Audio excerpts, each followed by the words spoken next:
Hello everyone and welcome to Ethics. I am Conor Bromley. I'm joined by AltEnding and we are here to talk about Sunderland's clash with West Ham this weekend in the Premier League. But before we dive into it too much, Taff, how are you feeling ahead of this game? What's your general thoughts? Is it a game we should be winning, or with every away game in the Premier League is a point a good result? How do you look at this one?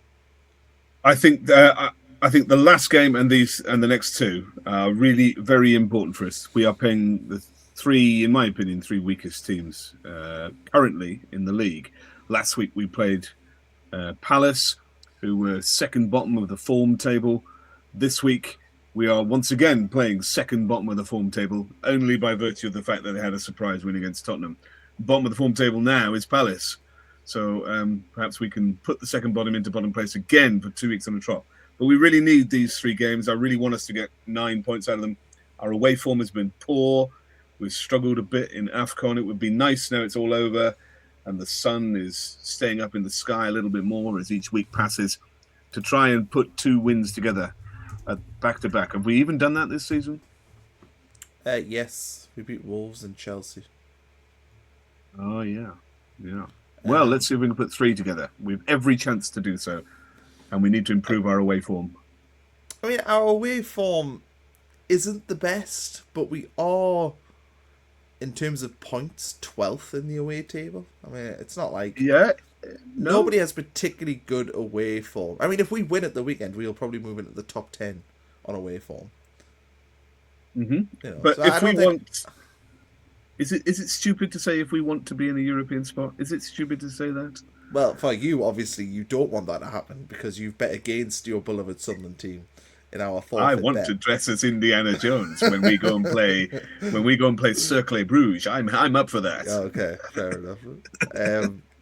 I don't know. I mean, if you maintain we're 5th in the home table, so if we finish 5th in the home table and manage to get maybe 10th in the away table, you'd probably think we'll end up. Well, you would probably end up in the top 8 then, wouldn't you? I think if you want to get into Europe, you're going to need 59, 60 points. Maybe 58 at an outside. Is that true though? I think so. Yeah. I don't think we're projecting on that though at the minute. No, I don't think we are, which is why I think we'll just miss out. That's why I made the bet. No, not us. Well, so we're currently level with Brentford and Newcastle, who are 7th and 8th. So currently we are... You mean that because the table is so compacted, it won't be that number of points this year? Yeah, that's what I think. I think you can... I think you need to just get, like... It'll be tight. There'll be, like, 1 or 2 points in it. But you basically... If you finished with somewhere in the region of 57, 58, I think you'd have a very good chance of getting 7th or 8th. See, I think we'll get 56. It's only 2 points difference. I know, that's what I said. I said we'll just miss out. So I'm looking forward to you wearing the outfit. Yeah, but if we want to look up and if we want to continue to have that conversation, then we've got to win at the weekend, I think. These are one of the worst teams in the division in terms of form, in terms of goals conceded. And we've really got to take advantage of that. We have not been great on the road. I think, what have we got? We've only scored 5 goals away from home all season. Yeah, which is... Do you know what it is? I think it's pretty good goal, though, to have like 2 wins and 3 draws or whatever it is. Yeah, I mean, you take the Chelsea game out of it, we've scored 3 goals away from home in like 11 games or something, 10 games. So we've got to do better. And if we, this must be one of those games that we do better in. So that's what I want to see. Fair enough. Before we get going properly, though, we did do our question of the week, but we did it as a separate video. So if you want to check out the question of the week, which is essentially, would you sell Wilson Isidore or would you keep him? That is on Taft's channel. It'll be collaborated onto mine as well. But let's dive into West Ham. So I was doing a bit of research today. I mean, I do watch quite a lot of West Ham because, I love the relegation scraps. It's my favourite thing in the world. My favourite things are the Championship top 6 promotion and the Premier League sort of bottom 6 and who's going down. I think they're the most interesting things. There's so much jeopardy on them 2 things, so I always find them the most fascinating. It's such a change from the start of the season. Yeah, it's such a change from the start of the season. Can we get 16th? Can we get 16th? Yeah. And here you are, just past the halfway point, trolling those at the bottom of the table. Yeah, they're trolling those. I like to watch a lot of West Ham because I love the relegation. Yeah, it's true. So anyway, West Ham last time out they played a 4-5-1. So Areola, who we will talk about, but one of the worst goalkeepers in the Premier League. They actually tried to replace him with Hermanson, who's even worse, and was probably at fault for at least one of our goals on the opening day. Fullback Scholes, who's a decent player. They've got Todibo and Mavropanos at centre back, possibly the worst centre back partnership in the league, but we'll talk about that. Wan-Bissaka at fullback. We've got Somerville, Fernandez, Souček, Bowen, and then the two new strikers or forwards, Pablo and Castellanos. Recent form, back-to-back wins. They beat QPR in the Cup after extra time. They won that game against Spurs last weekend. Last win before that was Burnley at home on the 8th of November. No Premier League home wins since then. 5 without a win at home. Lost last time out against Nottingham Forest. Also a planned protest this weekend. So I think they're boycotting until the 15th minute. So not a happy camp, it's fair to say, at West Ham. Much like it wasn't at Crystal Palace. They're always whinging about something. They whinge is it deserved? About, is it justified whinging? No, I don't think so. They won a European trophy, albeit the one that every Premier League club entering into it should win every single year. That'll be us next season. Yeah, fine. I'd say the same thing. I think anybody in the top half of the Premier League should really have no trouble qualifying for the second round of the Champions League, the knockout stage of the Champions League. Even if they have to do the qualifying. Tottenham are like 15th, they're going to qualify. I know, it's absurd. I mean, that's how strong the Premier League is. So I just think in that Tiddlywinks Conference Trophy, if you're in it, you should win it from the Premier League. So they had that win, but I actually thought that they played relatively well against Tottenham. I know that you can only play; it's all depending on the opposition, and Tottenham are awful. But I thought they played relatively well. I've forgotten your question now. Oh, your strikers? I can't remember what your question was. I'd said that we're playing. I didn't really give you a question, to be fair. I just basically said I made a long statement about that team, then said they were going to the I don't think they boycott. play. I think they'll probably play 4-4-1-1. I think Pablo will play behind. So that's basically what I've got. I kind of put the two together just because it will be that out of possession. Yeah. Yes, you're right. That's right. So they've got this planned protest, and they're going to keep quiet until the 15th minute. And my initial thought was no change, because they whinge a lot. They whinged about Allardyce, didn't they? They whinged about. You're going to get Moyes. all the West Ham fans in here calling you. Look, I sympathise about whinging about Moyes, but he won a trophy. I mean, you've hardly gone from strength to strength since then. I would say that the one thing that you're missing here is that they've went from playing what would be a historic traditional football ground to the worst stadium in English football. And that is where absolutely. About. I think that was a terrible decision, but were they really that upset about it when they left? I think that everybody thought they'd been given a great deal by the government, and it was a bit of a cheap deal for them. Yeah, it was. They got a brand new stadium for nothing, for cheap rental for years to come. And I mean, presumably they sold Upton Park for a fat stack of cash for redevelopment. I've got no idea. So everyone thought that they just the owners did. Well, maybe there's a problem, but I think everybody else in the leagues thought they'd been given a soft deal and a free stadium, and I'm sure they thought, "Wait, we're in here." It hasn't turned out that way. They've wasted an awful lot of money. And they've paid big money for people this season. So they have some right to complain, sure. But they've complained about people who were successful in these circumstances in the past. And in some sense, they pushed Moyes out. And, great. I loved every minute of that. But they pushed him out when he delivered them a European trophy. And things have gotten worse. So be careful what you wish for. You might just get it. And in West Ham United, they do have it. I quite like them. I've got nothing against them, but I fear for them. if they go down, it's hard with that infrastructure, not owning that stadium, and the players on there. I mean, I saw that their team was worth nearly £380 million, and I'm struggling to think, well, who's going to buy any of them? Bowen is about the only saleable asset. Somerville, possibly those two strikers have bought. Beyond that, I'm not really sure. Yeah, I just don't know. Paqueta's off, and I'm not sure anyone in this country will want him anyway. So I just don't know what their assets are, and I think I struggle to see where they get their revenue from and how they come back. Then they could be in real trouble, and that would be a great shame. But they do talk a lot about the West Ham way, and I just think that's. I mean, what is that? Is it like a yo-yo? Is that the West Ham way? Do you know the clubs that have this sort of way? You know, I think Tottenham have kind of got the same sort of thing. Yeah. I think it hinders, doesn't it? It creates a problem because it means that you're stuck. I mean, Swansea, on a lesser scale, they've had loads of issues when they've tried to bring in more pragmatic managers, and the fans don't buy it because they want the Brendan Rodgers football where it's pass and on the floor. It's a big problem, isn't it? Because Sunderland, if we were to have a way. Our way is just try hard. Yes, it is. That reminds me of John Candy when someone said, how come you're such a good actor? He said, well, I try really, really hard to pretend. It's fair enough. Yeah, it's as simple as that.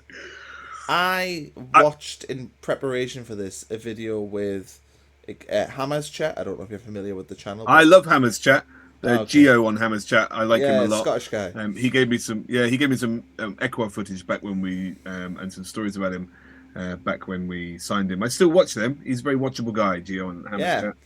Well, I watched anyway a video he did today, and he was talking about how the West Ham board should be embarrassed by Sunderland turning up and having a better squad, a better bench, a better manager and all that sort of stuff. And West Ham have been in the Premier League for a decade.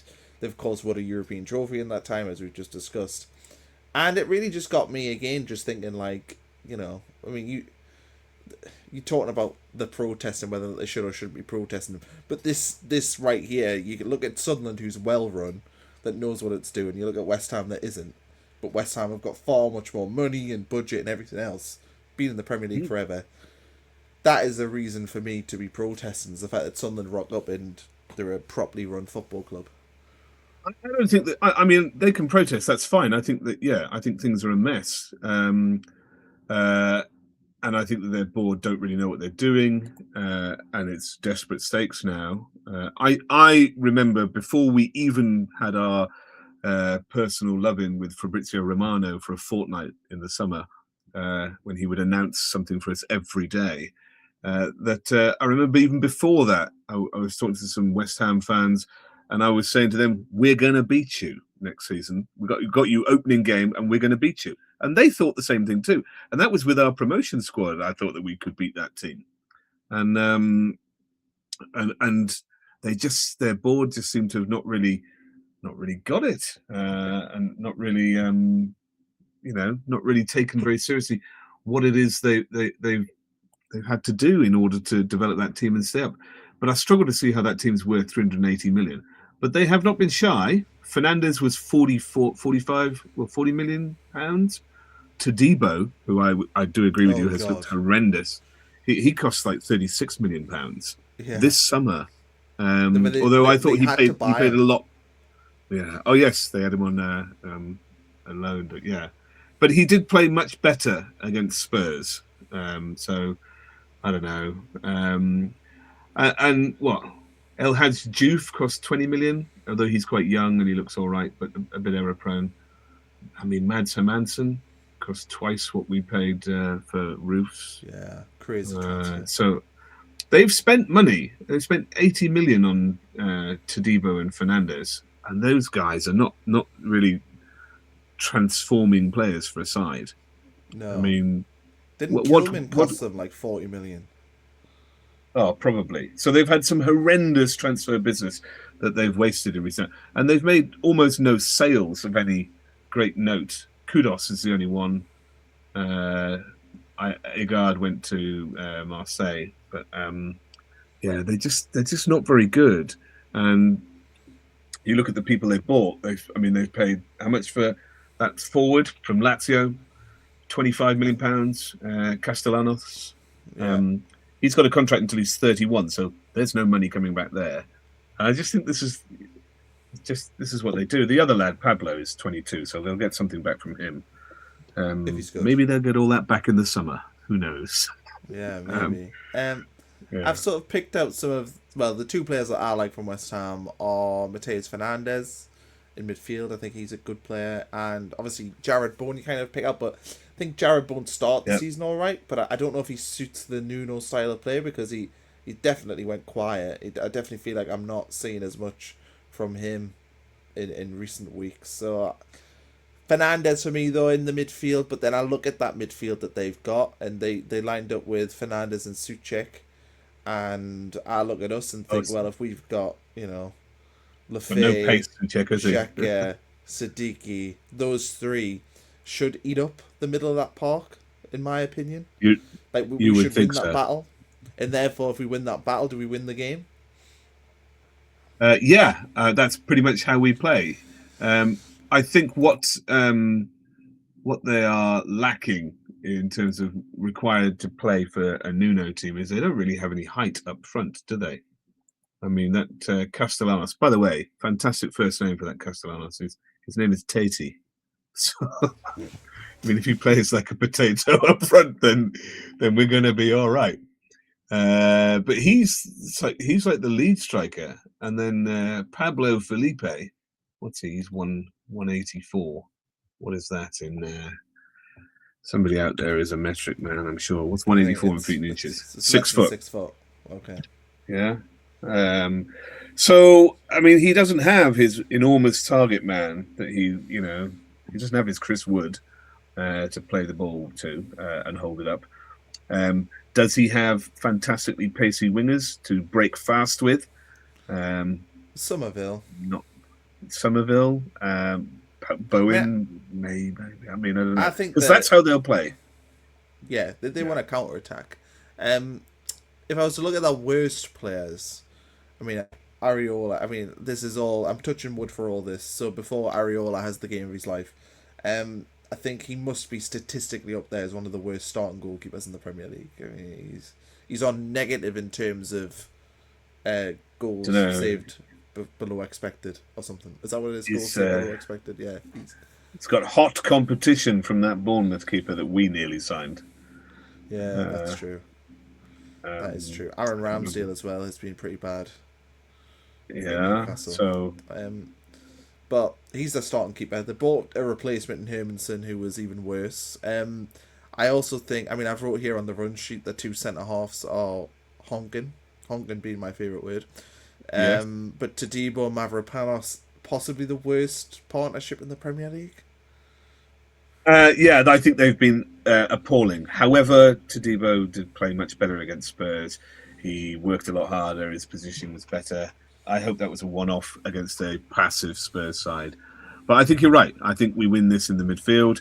But it isn't going to be a gimme. We are pretty poor away from home. But they're not brilliant, They have... they're horrible at home. They've conceded 25 at home. That's more than one a game. And we're pretty good at scoring, but not in the first 15 minutes. I bet you get amazing odds for us to score in the first 15 minutes. I think we're the only team in the division not to score in the first 15 minutes. Did you say they conceded 25 goals at home? 25 goals. Yeah, I think so. Is that not right? Right. Well, it's just because we've conceded 23 all season. Well, yeah. So I feel confident that we will score, just not in the first 15 minutes. No, definitely not. I was looking at something else, actually. I wonder if I can load it up. Whilst you chat about your other players, perhaps it'll take me just a moment, I'm sure. Well, my other players is basically just... I picked out their goalkeeper and their two centre-backs as being awful. But I think across the rest of the team, I think their full-backs are fine. I like Somerville. I think he's a good player. I think Bowen is always going to cause problems. The two new strikers, or well, one being kind of a shadow striker. Is that maybe the technical term? I think it's very Yes, difficult to yeah. know what to expect from them. And then the other player worth mentioning is Callum Wilson, who scored at the weekend. And I think if the game is level with You're 15, 20 terrified of minutes him, left, aren't you? You're terrified of him. terrified. You're convinced. I sensed over the last week or so, whenever you talk about it, you're convinced that he's going to come on as a sub and score against us and sucker Yeah, punch us. it kind of is what he is, though, isn't it? I mean, he didn't do that in the reverse game, did he? He was terrible when he came on. He was. Now he scored He an was. own goal, didn't he? I don't remember that much. I can tell you that these two strikers, they look quite good. So Pablo, does your father still watch a lot of Spanish and Portuguese football? He came from Gil Vicente in Portugal, Yeah, and he had scored. Just what's his Spanish? He'd scored 10 goals in 13 games this season before they signed him. That's a pretty good strike rate for an average team. But in a league that is, what's the comp for that league? I mean, is that better than the Championship? The bottom 10 teams in that league? Yeah, the bottom 10 teams in that league get relegated from the Championship, don't they? Probably, yeah. I agree. But still, the man knows where the net is. 13 games, 10 goals. I don't know how many assists he had. And the other fella, the other team who they bought him from, Pablo, they paid £250,000 for him in the summer. Well, this is Trey Hume in the making, isn't it? We'll sell him for more than 20 million if he ever leaves. Isn't that mad? They paid 250,000 in the summer and sold him 6 months later for 20-odd million. Well, that just shows how desperate West Ham are. Yeah, it reminds me of where record goal scorer Nick Faltamata, who went on a free transfer the summer before Newcastle paid 60-odd million for him. Very good, very good. But the other fella, Potato Castellanos, he's been at Lazio for 2.5 years and done all right. He's had only 2 goals in 12 games this season, which is a bit poor. And they were against Genoa and Hellas Verona, so sort of not very good teams. And he hasn't scored since the 29th of September. But he's been injured as well. But when he's fit, he plays most games most of the time for them, and most of the game most of the time for them. And last season he scored 10 goals in 29 for Lazio. So maybe he's a decent striker. It would seem to suggest. So they've got 2 goal scorers there. Whether they can gel, whether they can stick it in the Premier League fast enough to save West Ham, I don't know. But West Ham's problems are not just in front of goal; they're at the back as well. We will score. I agree with you that I think we will hold the midfield, and it's a question of whether we can contain Nuno's long balls to the wing. They don't have anyone to hold it up, so I think we'll be all right there. Ballard starts, he'll just knock the ball out of the way all the time. And if it goes to the wingers, I think we're comfortable dealing with that. Potato Castellanos is only 5'8". He's not going to put the ball in the back of the net with his head against Dan Ballard or Nordi Mukiele. Well, there we go. I want to show you this. Okay. Yeah. I want to show you this. This is the league table for the percentage of times that teams have been leading in a game over the course of the season so far. And we are almost never leading in a game. We already know that. But you think about the wins we've had and the points we've had. This is why none of us ever panic. And West Ham are just a couple of places above us there. So they never lead either. But most interestingly is how long teams are level for. And we have been level in more time of more games than anybody else in the division. So I think it just goes to prove that we're really solid as a team. Sure, we might fall behind, but we spend a lot of time level. It just goes to show that I think I didn't do one for the leading. We're leading for some of the least time. It just goes to show that we score late on. We're very safe. For trailing, when we're behind in a game, we're kind of middle of the pack there. But leading, some of the shortest time. That's how long we're leading in a game for. Which means that we're always scoring late on. Till the end. We're always scoring late on and stealing wins off people but we were also really good at controlling the game early on and making sure that we are safe and in a position to steal it. I just thought that they were both kind of interesting stats. And I think they should give us some confidence going to West Ham, a team that concede a lot. But maybe they'll play it long, they'll play it wide, they'll try and catch us on the break. They're fourth in the division for the number of fast breaks that they have had, but that's Nuno's style of play.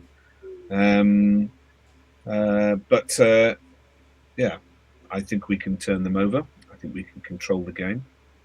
And we need these 3 points if we want to get dressed up. So. Well, I had 7 from the 3, which was Palace, West Ham and Burnley. That's what I wanted. So, but yeah, 9 would be very, very nice. In terms of their style of play, though, we kind of touched on it there, but they don't really want the ball, which is the standard of Nuno teams. So very counter-attack orientated.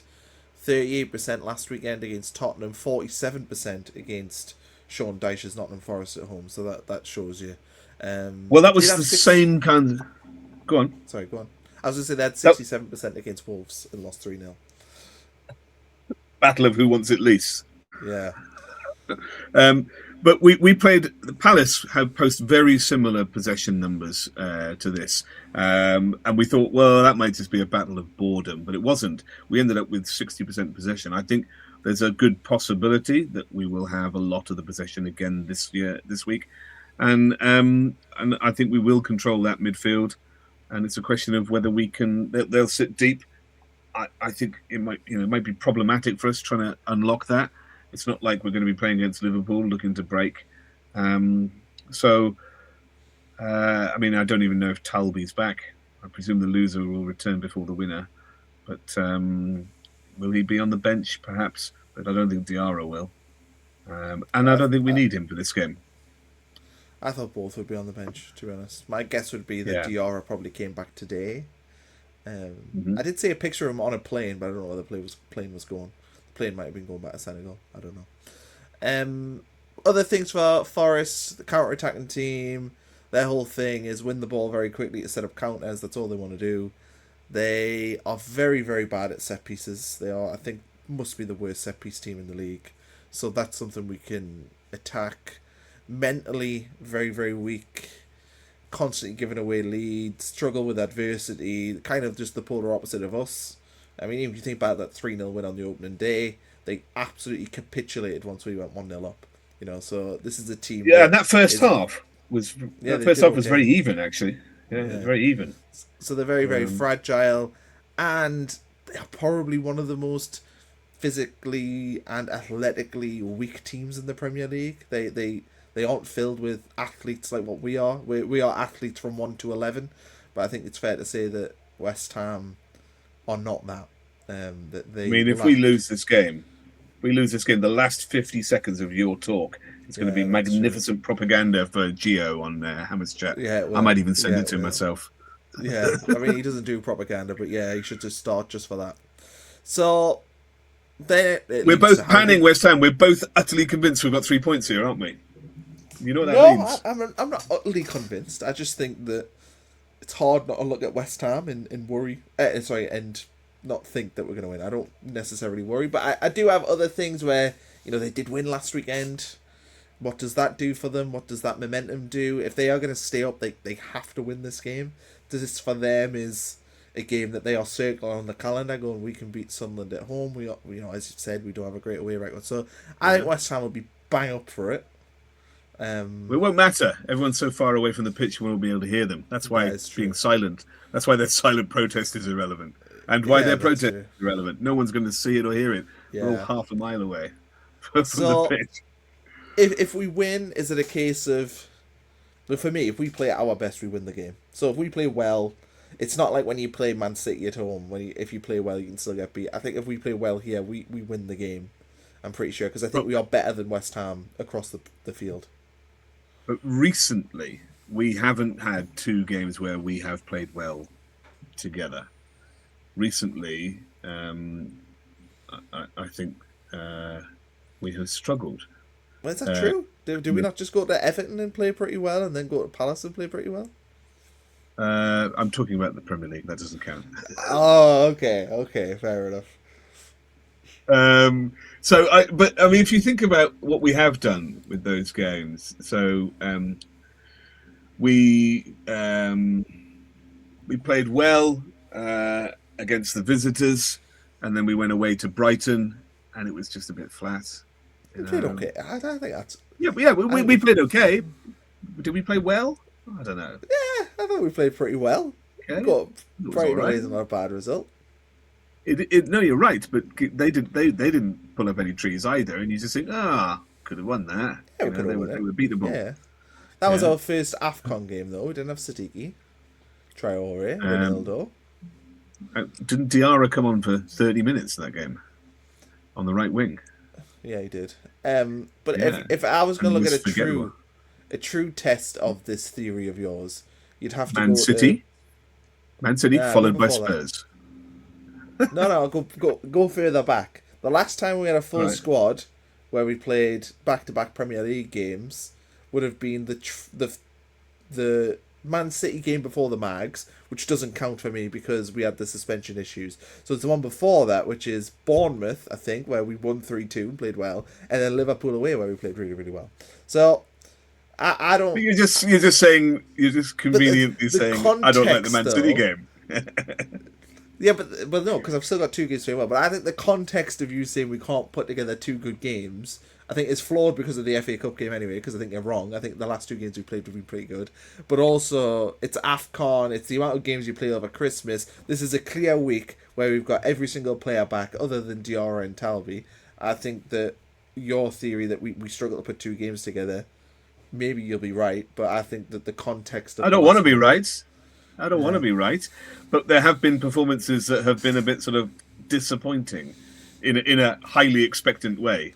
I mean, it is not disappointing for a newly promoted team to go to Brighton and get a draw, but you come away from that thinking, same at Spurs, and then you go to Brentford, you think, they don't matter so much, but you just think we're better than this, and I don't want to come away from West Ham thinking, doesn't matter, but should be winning that.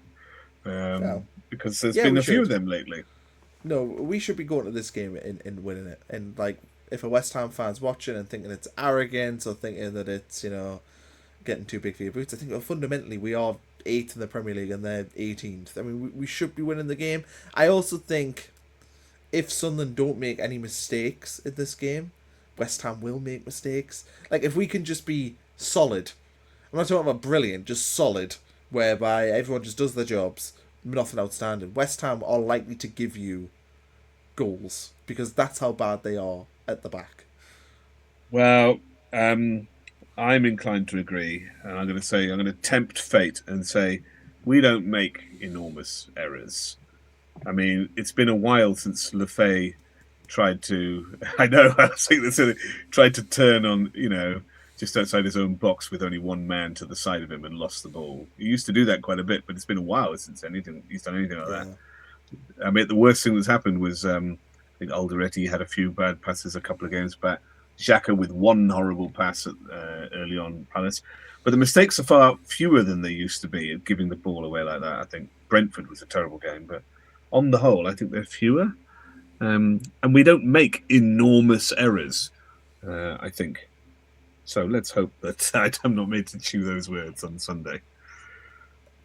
The lineup for the game, I'm going unchanged without knowing if there's any injuries, but I think that last weekend against Crystal Palace probably playing a similar way to West Ham in the fact they want to play on the counters. So the Trey Hume on the sort of, whether it's on the right wing or playing right wing back and it's a back 5, I don't mind that because I think if that helps nullify their wing threat, that makes to me a lot of sense. So I would just literally play the same team. We discussed this before, and we had a look in the review about the positions of Hume and Mukiele. They're really quite positive, despite the fact I don't like that. I want more creativity. And then we talked about Hume, and I think we both agreed that it's kind of, somebody asked in our Q&A video, is this, is he going to just play everywhere? I think we both agreed it depends on the opposition. And I think you're right. I think this is exactly like Palace. They'll sit back, so he can help press the numbers, but also, we need him to be able to fold into defence because they will try and break down the flanks a lot, and this will enable us to control the midfield and secure our backline because they're so passive. So I think it will be unchanged. The only thing I think we might see, because he has played so little football, he'll be fresh as a daisy, is we might see Talby for the last half hour come on the left instead of Mundell as a substitute, a left substitute, and I think that will inject some great pace for us. I hope Robbie's fit, and I think we'll see Mayenda as the striking substitute there as well. But one thing we definitely will not see is the opposition manager stubbornly refuse to make a single substitution this week. That was astonishing last week. That was astonishing, wasn't it? He has done that, though. Nuno did that against Wolves when they lost 3-0. What, as West Ham manager? Yeah, he did that this season. They got beat 3-0 at Wolves and he didn't make a sub. I mean, that would be incredible if we had 2 weeks of no substitutes from the opposition manager. Because I thought last week was just an incredible thing to see. Yeah. I think he was trying to get the sack, though, wasn't he? I think he was, and I think him delaying his substitutes meant that Regis delayed hours because he didn't want to be caught out by going first necessarily, and I don't know. Yeah. I have no idea because poor Brobby was on the pitch for about 10 minutes longer than he needed to be. Yeah, I didn't understand. To be honest, in the ground after we scored, I didn't actually realise he went down with cramp. Because obviously when you score a goal, I'm not like, I just thought there was a huddle over at the Roker end with people celebrating. I didn't realise he was down. So it wasn't until I got home that I then saw that he actually stayed on the pitch for like 10 minutes after he had cramp. And he was limping as well. Yeah, he got an assist. Yeah. So. What is your goal celebration? Do you like punch the air? Get in, you dancer. Is that what you do? Do you hug the people next to you, regardless of whether they're male or female or relatives or not? I would say that I have not celebrated scoring a goal since I was playing like football as a junior, as a kid. So we're probably talking 15 years. So I don't know what my. What do you do? Do you just go? Oh, thank God. Is that it? In five-a-side, it's more of just maybe a high five with the guy nearest to us.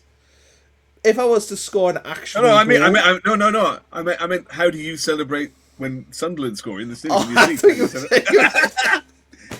think you would have asked scored a goal. I don't know. No, I'm not interested in your exploits. Okay, how do I score a goal? It really depends on the context of the goal. If I think there's a hint of offside, possibly don't celebrate it. So you said that you didn't notice that Robbie went down. So are you like, yeah? Yeah. That's probably how I celebrate. So do you hug the people next to you, or do you just punch the air and ignore them?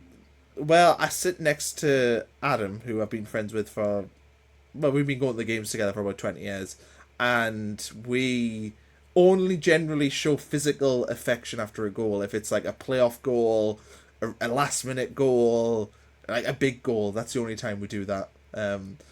A general goal, no, there's no hugging going on. But Volta Marta, he'd probably give you a slap if you did. Probably, yeah. Volta Marta, though, we did have a little hug. We even took a selfie after the game as well to put on Instagram just to wind up all the Newcastle supporting fans on it. Yeah. Very good. So you are single pump fist, double? No, I would say swear? I'm not I'm not much of a Do you swear? To be honest. Nah. Just a solid get in there. Yeah. I nearly, though, when we scored the goal against Coventry, Ballard, I nearly fainted. Genuinely. I had like 3 or 4 seconds of blackout. Yeah. Because I got obviously you get like a head rush when you sit up too quick. It must have just been that. So obviously I've jumped up because we've scored the header, and yeah, I thought I was gonna faint. Such was the joke. Fair enough. What are you then? What's your goal celebration? Oh, I generally shout, "Get in, you dancer!" Punch the air and hug the person next to me, and then scream and look around. Yeah. Generally, Fair enough. So what would be a goal celebration if you scored a goal on the pitch then, since that's what I thought you were asking? If I scored a goal on the pitch, Yeah. well, generally playing as a fullback, that's not something that happened too often. A very old-fashioned fullback, by the way, not a modern fullback. On Football Manager, they call them limited fullbacks. That's what your term is there. Oh, really? Oh, really? Yeah, you're Maybe, a limited fullback. maybe. I'm still playing Championship Manager 97, 98, so Oh, okay, fair enough. they don't describe it that way there. What's my goal celebration? I don't know. I have not given it much thought. No. No.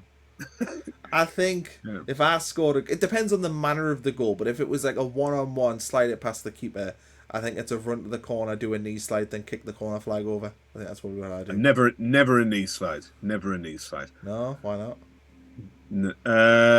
I'm Wet always. day.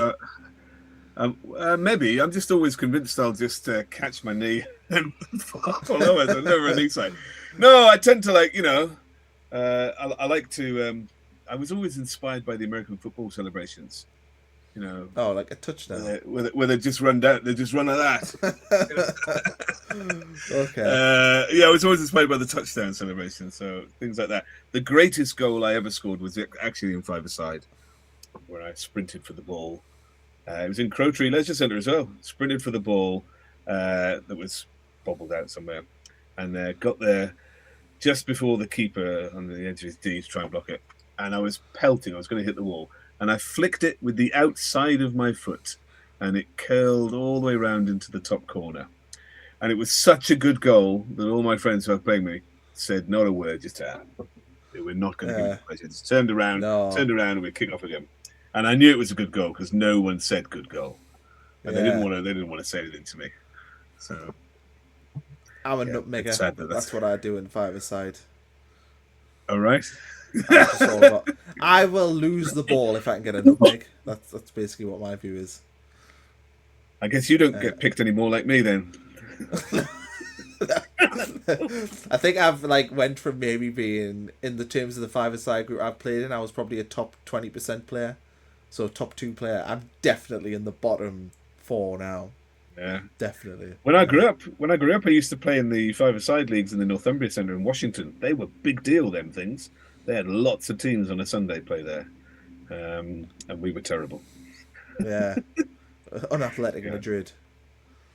No, we used to play in Bristol City shirts for some. I think because they were a $5 in a shop in Concord somewhere. So, I think we called ourselves Corinthians after the Brazilian champions the previous year. We were far from it, but we had some good games. We had a penalty shootout where I was in goal once. I think it went to 13-all. So it's stupid. So you weren't doing a good job if it was 13-all. Well, I scored mine twice, so it's fine. Fair enough. Right, is there anything else to talk about? No, 3 points or I'll be upset. That's it. Yeah, okay, fair enough. Oh well, that's our review done. Check out all the videos we've done this week as well. Are we doing a post? Are you at the game on Saturday? No, I'm not. It's a very complicated story. I am delivering a quiz to old people in the Suffolk coast. So you won't be on a live stream either after the game then? No, I will not. No. Oh well, I'll be doing a live stream. I'll be holding the fort here, doing a live stream after the game. Maybe just at full time. While Taft's helping the elderly. Delivering. They're not that old, but yeah. Oh, okay. Yeah. Fair enough. Oh well, thanks everyone for watching. Please like, subscribe. Tell us your goal celebration, whether or not it's your real goal celebration if you scored a goal, or the in the stadium celebration, or the TV. I would say actually watching the game on the TV is different for me as well. I think I'm far louder, far more stressed watching something on the TV than what I am in the stadium. I have to say, I do love the vanity of your answer, thinking I was inquiring about your personal celebration when scoring. Yeah, I don't know where my head was at really with that one.